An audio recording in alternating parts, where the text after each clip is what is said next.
Hello, everybody. I'm so excited to see you. Well, I'm not seeing you. You know what I mean. So today I have Mojo with us, and Mojo is, uh, he's a good spirit.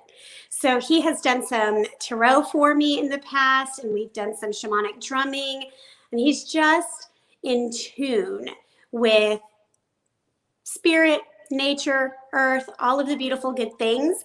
And as we're getting close to Samhain and the veil is getting thin, I just wanted him to share his expertise with us so we can all prepare a little better for the coming time. So let's get Mojo on screen here. Hello. Hey, how are you? Oh my goodness, I'm so good. How are you? I'm great. Hi, everybody.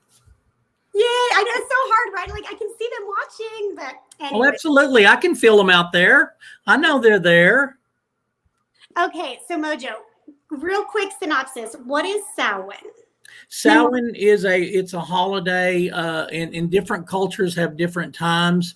The Hispanics have the Dia de los Muertos, and I probably butchered the way to say that, but I am from West Texas.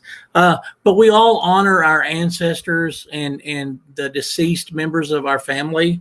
And I think that's very important, because culturally that happens everywhere, cross culture, all the different, around the world.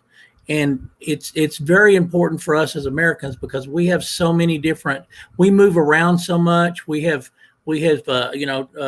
came from different areas. We've moved because of businesses, because of different factors. And so it's important for us to maintain that connection to roots. And it's a little trickier for us because a lot of us are not where we were born, I'm lucky in that I've traveled a lot, but I'm back home, and it makes a difference. If you're in tune with the land you grew up on, and the, if you can go to the graves of your family, it makes a big difference. But you don't have to necessarily be able to do that. You can do that spiritually, energy exchange, and it does it does the same thing.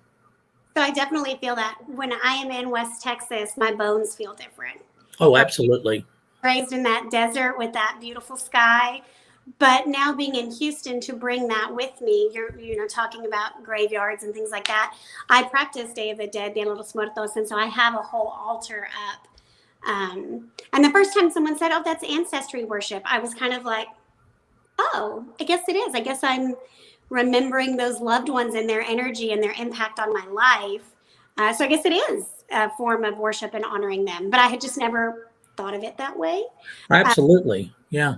One of the things that there are some things I've learned along the way. One thing is, if family altars are important, to do that.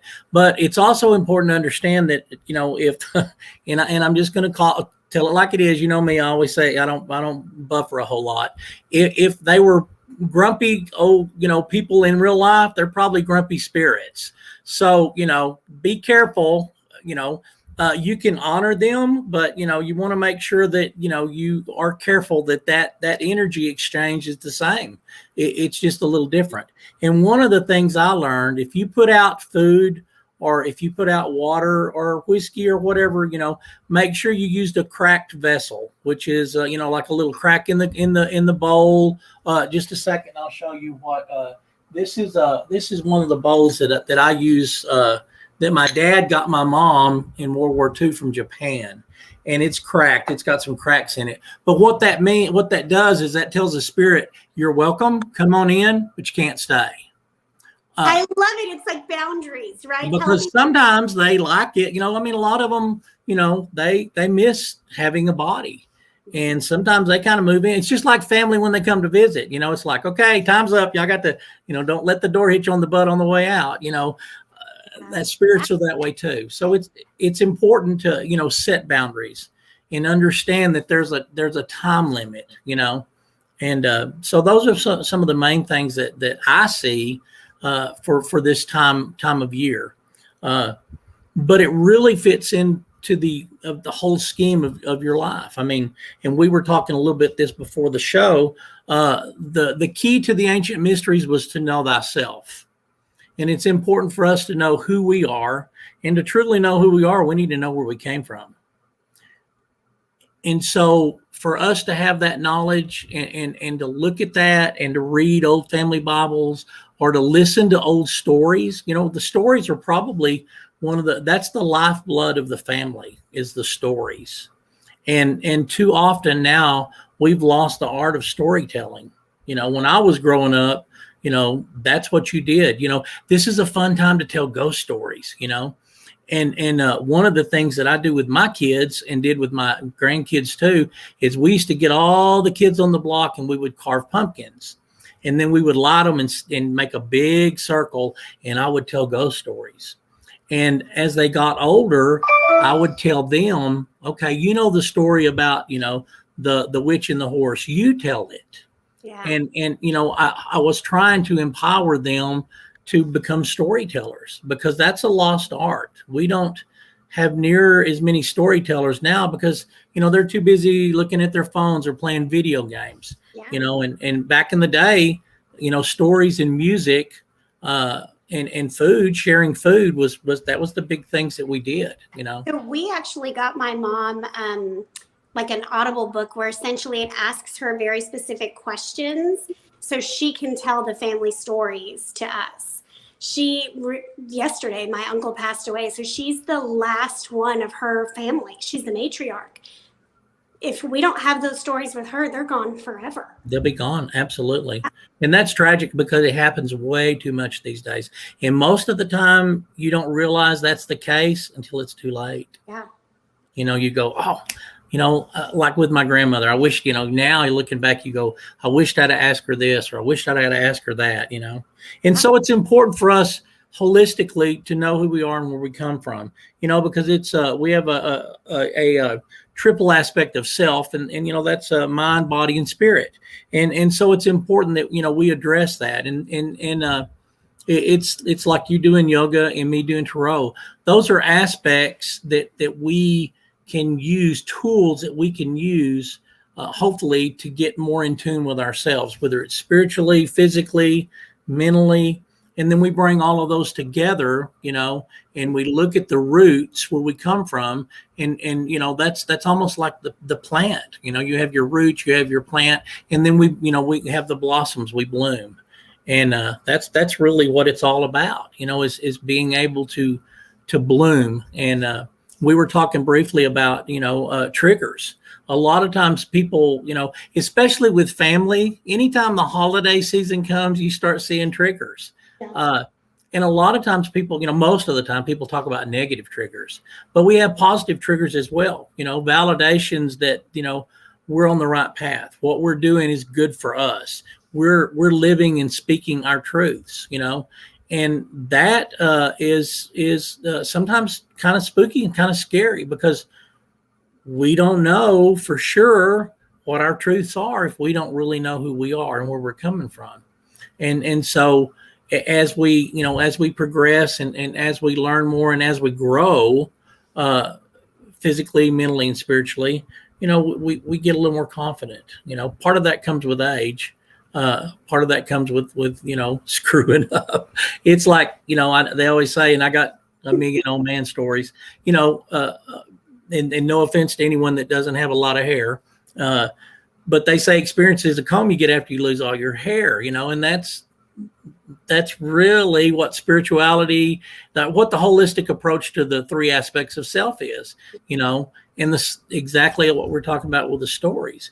You don't realize these things till you're on the other side.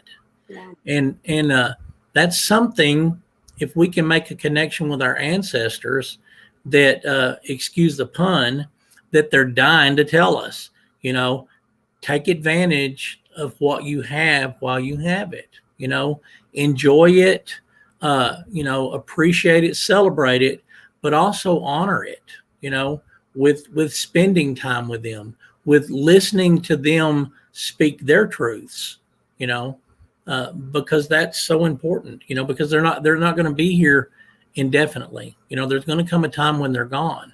And if we don't allow them, if we don't create sacred space and exchange energy with them to where we allow them to tell their story and to speak their truth, then we won't have access to it, you know.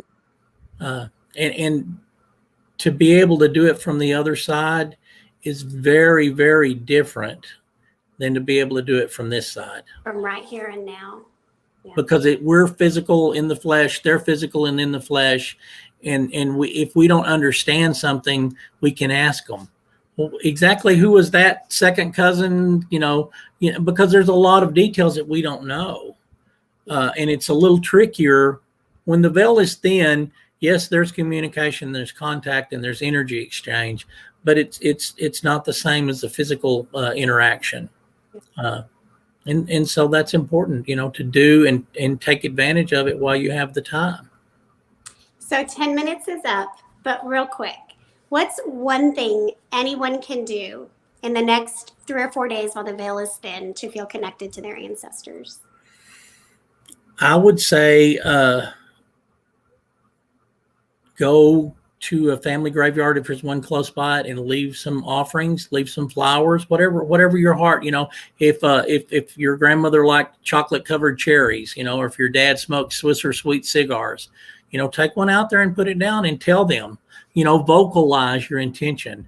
I respect you, I honor you, I miss you, I love you, and speak that truth, make that connection verbally, put forth the effort. If you put forth the effort and meet them halfway, you're going to be pleasantly surprised by what you get in return. I love that. And that's true for so many things. Absolutely. That's true for everything, isn't it? Yeah. Just got to do a little work. Okay. Everybody, thank you so much. Mary, I see your comment. It is an appropriate topic. Thank you for watching. And I love y'all. Thank you, Mary. I love you. Bye. Y'all have a blessed holiday season and have a wonderful spooky Samhain. Spooky Samhain, yes. Spooky Samhain.